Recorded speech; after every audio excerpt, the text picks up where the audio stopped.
Uh, Interstate 60, 2002 movie. Uh, I feel this movie poster doesn't really. It, I don't know, it gives you the wrong. It gives the wrong impression of what this movie is really about. All right. There's a lot of people who have not seen this movie. And I understand why, because I'm the kind of guy who likes those little vignette things. I did that one, there was a more recent one where it's a series of short stories like that are interlaced together. And I like that kind of thing. But I understand that's like a personal bias, and so that will be reflected in the star rating I give it at the end here. But you got to understand, it's a 2002 movie, and it's star-studded.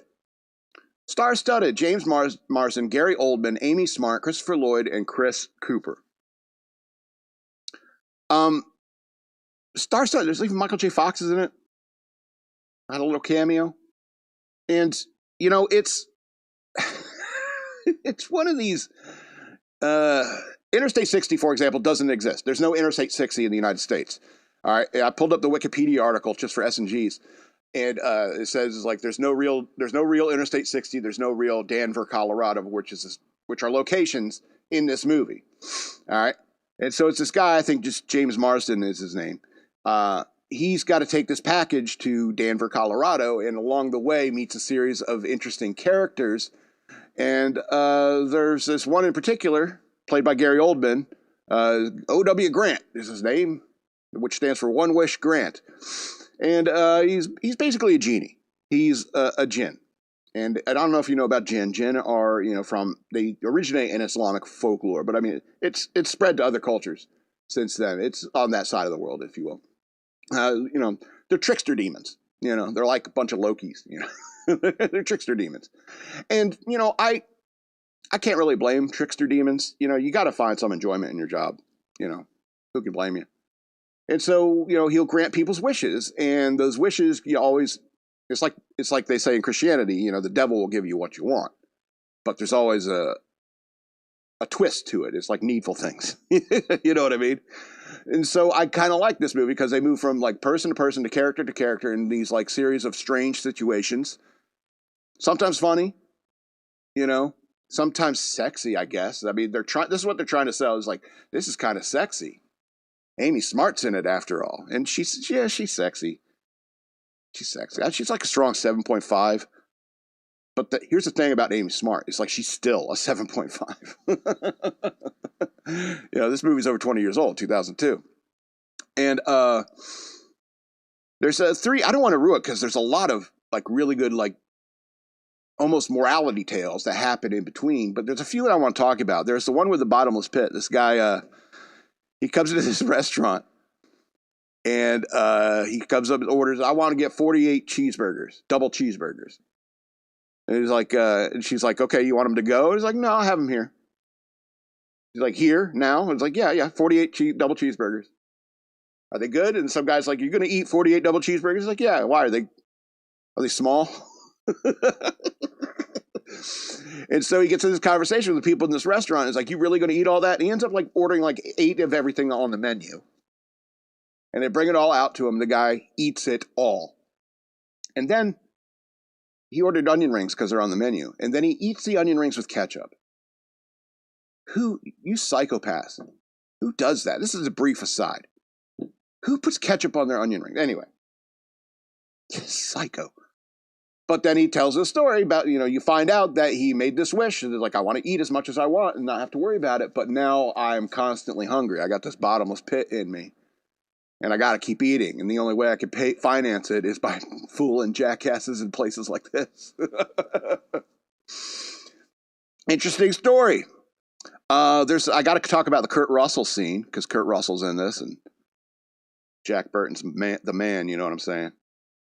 But, the James Marsden comes across this lady who's looking for her son who ran off, and they find him in this like at this party town, and he's like, it's basically like an ecstasy party. It's a rave, and they find him, and he's having the time of his life. He partied with his new friends and their feel good candy, and and the mom's freaking out because she can't get him to leave. He wants to stay, and so they go to the police, and the chief of police is played by Kurt Russell. And he explains what happened is like we developed this drug, this party drug. The kids really seemed to like it, and they, got out of control. And so we legalized it. We'll give it out to everybody who wants it, but you're going to live in our housing. You're going to do the jobs that we tell you to during the day. But at night, all the drugs and parties you want, And so what they do is you got a bunch of these teenage ravers on the streets in what are they called? I'm thinking unitard, jumpsuit, speed suit.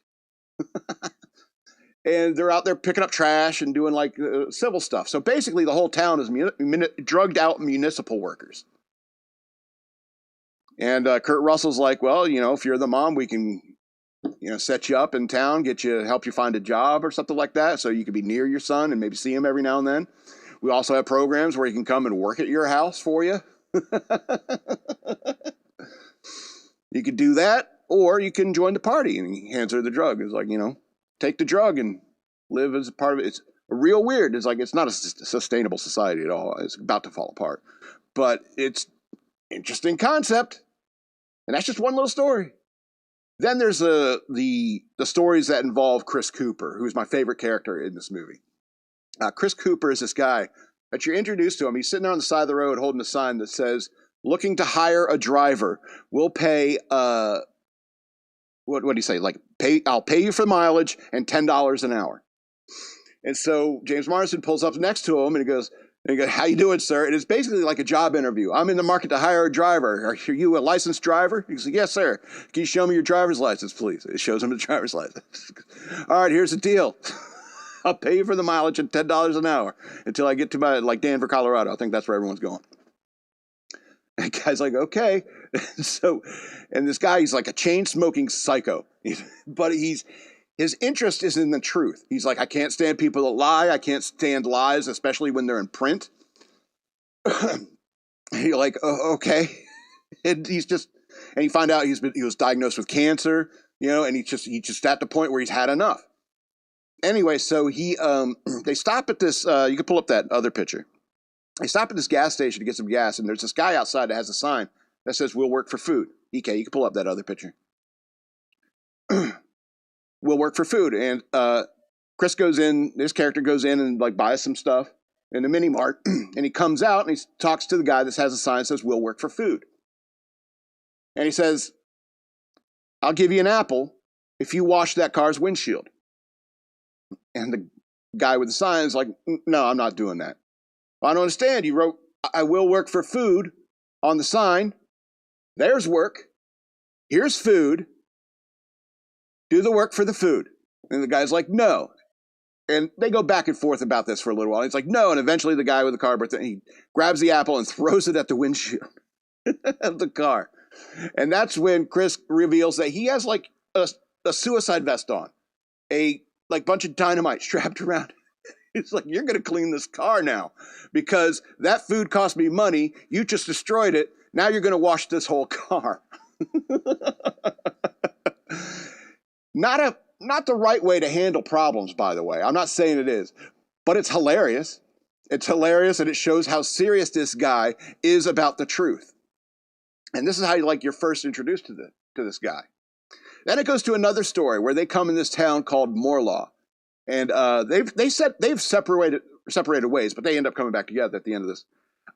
As soon as he drives into the city limits of Morlaw, he gets pulled over by a cop and says he's been charged with hitting a judge's cat or something like that.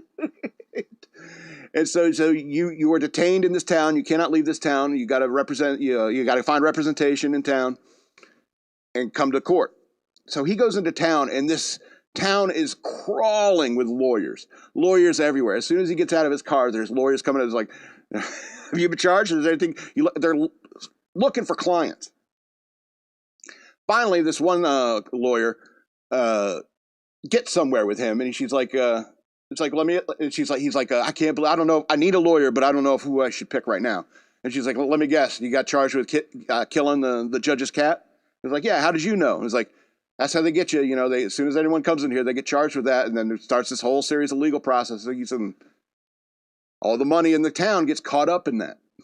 You know, and even the lawyers on the street are sitting there. I'm going to sue you for trying to steal my client as they're trying to get this one client. You know, it's insane. It's an incredibly super litigious society. You know, eventually the Chris Cooper, what's his name? Chris Cooper comes back. And he's like, is this how this town is running? And so he ends up using terrorism to fix a town that is so out of control, like Moore Law. Good name for it. Anyway, the relationship stuff really bores me, like the Amy Smart stuff. This guy's like, she's the one, I'm chasing her. He sees her on billboards all over the place. And it's like, you know, I guess that's for the ladies. It's like, oh, they're destined to be together. And it's like, it's not how things work. But,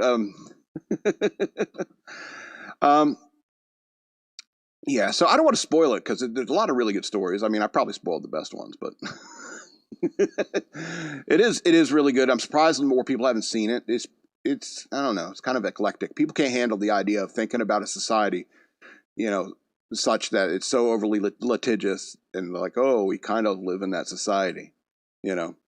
And it's even the drug story. You know, where, yeah, you could do drugs at night, but then you're doing community service during the day. It's like, oh, we kind of already have that society. Anyway, Interstate 60, 2002 film, 10 of 13 stars. I kind of agonized. I was like 9, 10 stars, but I think 10 is appropriate because otherwise I'd give it 11 based upon that I like stories like this. But I'll knock 2 stars off because you guys probably are like, I want one story. I don't want a bunch of different Twilight Zone-like stories. It's like, but that's the kind of stuff I like anyway. Let's get to the news worth knowing.